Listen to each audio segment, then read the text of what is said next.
Welcome to my channel HF Coins World. Imagine reaching into an old wooden box at a family estate sale. Most people would notice the photographs first, maybe an old pocket watch, perhaps a faded letter tied together with string. But tucked into one corner sits a small bronze coin with unfamiliar words around the edge. British West Africa. At first glance, it doesn't seem especially valuable. It's worn from years of use, its color softened by time, and its details are just beginning to fade. Yet the moment you hold it, you're connected to thousands of everyday journeys that happened nearly a century ago. This isn't simply a coin, it is a quiet witness to history. And before we uncover why collectors across the United States continue searching for examples like the 1932 issue, there's one detail hiding in plain sight that many people overlook. We'll come back to it later, because it might completely change the way you look at this coin. Unlike coins made for a single country, British West Africa coins circulated across several British colonies in West Africa during the early 20th century. That meant one small coin could travel through bustling markets, coastal trading ports, railway stations, and farming communities across regions that today include Ghana, Nigeria, Sierra Leone, and the Gambia. Every scratch and every mark may represent years of real commerce, making each surviving example a tiny piece of everyday history, rather than simply an object stored away in a collection. The year 1932 arrived during a challenging period for much of the world. Economies were still feeling the effects of the Great Depression, international trade had slowed, and many colonial territories were adapting to difficult financial conditions. Even though this coin was struck far from the United States, it existed during one of the most significant economic eras in modern history. That historical connection alone gives collectors another reason to appreciate it. Coins are often described as miniature time capsules, and few examples demonstrate that idea, better than a piece that quietly passed from hand to hand during such uncertain years. One fascinating aspect of the British West Africa series is its distinctive design. Depending on the denomination, many feature a central hole, making them instantly recognizable even to people who don't normally collect coins. That hole wasn't simply decorative, it made the coins easier to identify by touch, easier to string together for carrying, and practical for everyday commerce in busy marketplaces. It's one of those thoughtful design choices that tells us coinage isn't only about art, it's also about solving everyday problems. Now let's return to that detail I mentioned earlier. Many beginning collectors focus almost entirely on the date. While the year certainly matters, experienced collectors usually look far beyond it. They study the coin's overall condition, remaining design details, original surfaces, and signs of cleaning or damage. Two coins from the same year can have dramatically different appeal simply because one survived decades with far less wear. That's why understanding condition is just as important as recognizing the date itself. If you've ever attended a coin show in the United States, you've probably noticed something interesting. Collectors rarely rush toward ordinary modern change. Instead, many spend time carefully examining world coins with unusual histories. The British West Africa series has become increasingly appreciated because it combines colonial history, distinctive designs, and relatively accessible collecting opportunities. It's the kind of coin that encourages conversations between collectors because every example seems to have its own journey. Suppose someone inherited a small tin filled with old international coins from a grandparent who served overseas or traveled decades ago. They spread the coins across a kitchen table and notice one with unfamiliar lettering. Curiosity takes over. A quick search reveals that it circulated nearly 100 years ago in British colonial West Africa. Suddenly, what looked like an ordinary foreign coin becomes the starting point for learning about history, trade, and culture. Stories like this happen more often than many people realize, and they're one reason coin collecting continues to attract new enthusiasts.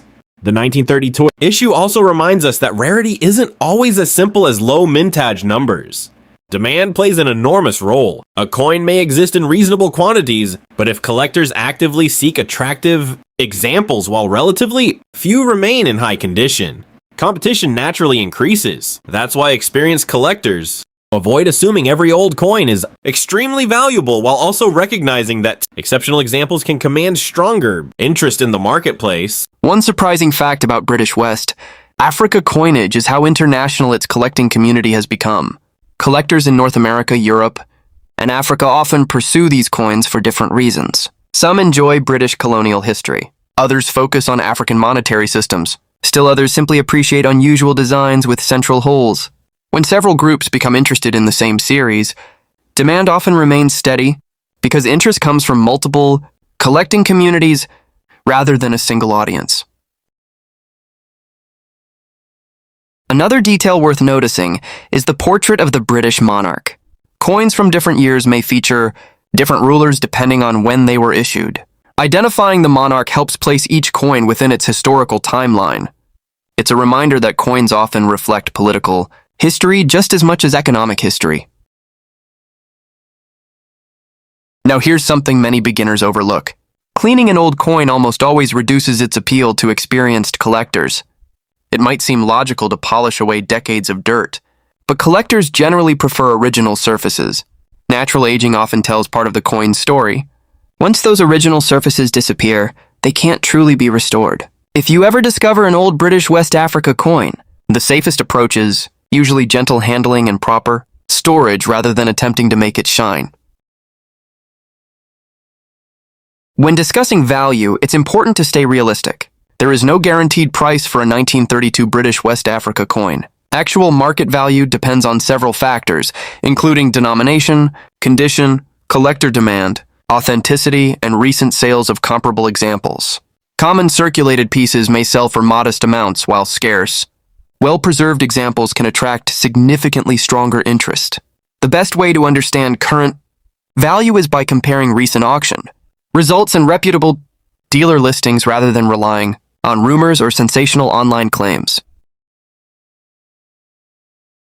That's actually one of the biggest myths in coin collecting. Every few months, headlines appear suggesting that an ordinary coin is suddenly worth a fortune. Reality is usually more nuanced. Most coins become desirable because of a combination of historical importance, preservation, rarity, and genuine collector demand, not because of viral internet stories. Understanding those factors makes collecting far more rewarding than simply chasing unrealistic expectations. Imagine the journey of a single 1932 coin. Perhaps it was used to buy food at a market one morning. Later it passed through a merchant's hands, traveled by rail to another town, crossed the counter of a busy shop, and eventually found its way into a keepsake box before being forgotten for generations. Decades later, someone discovers it, wondering where it came from and who once carried it. That's the magic of numismatics. Every coin connects people across time without saying a single word. Another reason collectors appreciate world coins like this is diversification. Some collectors spend years building sets of United States coins before becoming curious about international issues. British West Africa coinage offers a fascinating bridge between familiar British coin designs and African history. That combination gives the series a unique place in many collections. If you're examining a 1932 example yourself, take your time. Look carefully at the date, lettering, portrait, edge, and overall surfaces. Notice whether the details remain sharp or heavily worn. Compare it with verified reference images from trusted numismatic resources. These simple observations can teach you far more than immediately searching for a price. Perhaps the greatest lesson this coin offers isn't about money at all. It's about perspective. Something small enough to fit in your pocket can survive generations, cross continents, outlive governments, and still tell a story nearly 100 years later. That's a remarkable achievement for a simple piece of metal. And remember the hidden detail we teased at the beginning? It wasn't a secret mint error or a guaranteed fortune. It was the realization that experienced collectors often value history, originality, and preservation just as much as rarity itself. Once you understand that, you begin looking at every old coin differently. So the next time you come across a foreign coin in a collection, don't dismiss it because the design seems unfamiliar. Take a closer look. Read the date. Study the history behind it. You may discover a fascinating story that stretches across continents and generations. If you enjoyed exploring the history behind the 1932 British West Africa coin, subscribe to HF Coins World for more documentary-style stories about remarkable coins from around the world. And before you put away your own collection, spend a few extra minutes looking through those old boxes and albums. You never know which forgotten coin might have the most interesting story. waiting to be discovered. Thanks for watching, and I'll see you in the next adventure.